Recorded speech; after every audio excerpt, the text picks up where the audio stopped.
வணக்கம் and welcome to delight cinemas. இந்த வீடியோவில் இன்னைக்கு பார்த்தீங்கன்னா டைரக்டர் ஆறுமுக குமாரோடைய இயக்கத்தில் விஜய் சேதுபதி நடித்து இன்னைக்கு தேட்டர்ஸில் ரிலீஸ் ஆகிருக்கிற படம் ஏஸ். இந்த ஏஸ் எப்படிப்பட்ட ஒரு படமாக அமைஞ்சிருக்குங்கிறத பற்றி தான் இந்த வீடியோவில் நம்ம பார்க்க போகிறோம்.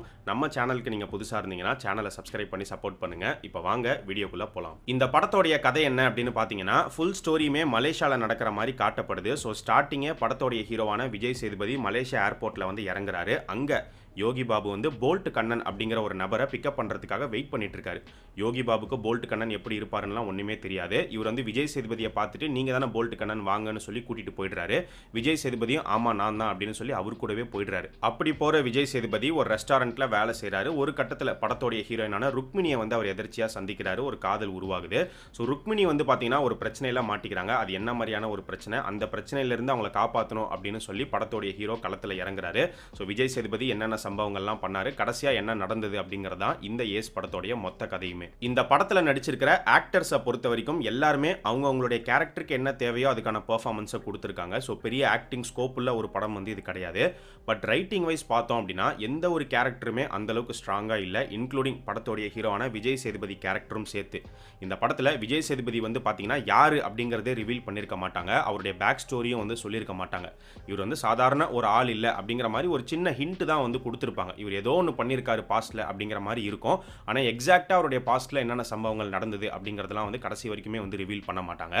அப்படி இருக்கும்போது இவருடைய பாஸ்ட்டை சஸ்பென்ஸாக தான் மெயின்டைன் பண்ண போகிறோம் அப்படிங்கும் போது ப்ரெசென்ட்ல இவர் என்னென்ன விஷயங்கள் பண்ணுறாரு, இவருடைய ஆக்ஷன்ஸ் வந்து எந்த அளவுக்கு பயங்கரமாக இருக்குது அப்படிங்கிறத பொறுத்து தான் ஓகே பாஸ்ட்ல அப்போ இவர் என்ன பண்ணியிருப்பாரு அப்படிங்கிற ஒரு கியூரியாசிட்டி ஆடியன்ஸ்க்கு கிரியேட் ஆகும். ஆனால் இந்த படத்தை பொறுத்த வரைக்கும் ப்ரெசென்ட்ல இந்த கதையில் இவர் பண்ணக்கூடிய சம்பவங்கள் செயல்கள்லாம் வந்து பார்த்தீங்கன்னா அந்த அளவுக்கு பயங்கரமாகவும் இல்லை, சுவாரஸ்யமாகவும் இல்லை, லாஜிக்கும் இல்லை. அடுத்து யோகி பாபு எடுத்துக்கிட்டோன்னா வழக்கம் போல அவருடைய ஸ்டைலில் வந்து நிறைய கவுண்டர் இந்த படத்தில் போட்டுக்கிட்டே வராரு. பட் பெருசாக காமெடி எங்கேயுமே வந்து ஒர்க் அவுட் ஆகலை. அது இந்த ஒரு படம்னு இல்லை, சமீப காலமாக யோகி பாபு நடிக்கிற பல படங்களில் காமெடி வந்து ஒர்க் அவுட்டே ஆக மாட்டேங்குது.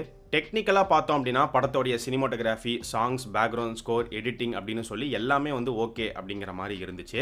ஸ்டோரி அண்ட் ஸ்க்ரீன் பிளே எடுத்துக்கிட்டோன்னா கதை வந்து ரொம்பவே ப்ரெடிக்டபிளான ஒரு ஸ்டோரி தான். அதுக்கேற்ற மாதிரி ஸ்க்ரீன் பிளேயும் வந்து பார்த்தீங்கன்னா ஒவ்வொரு சீனுமே வந்து ரொம்பவே ப்ரெடிக்டபிளாக தான் இருந்தது.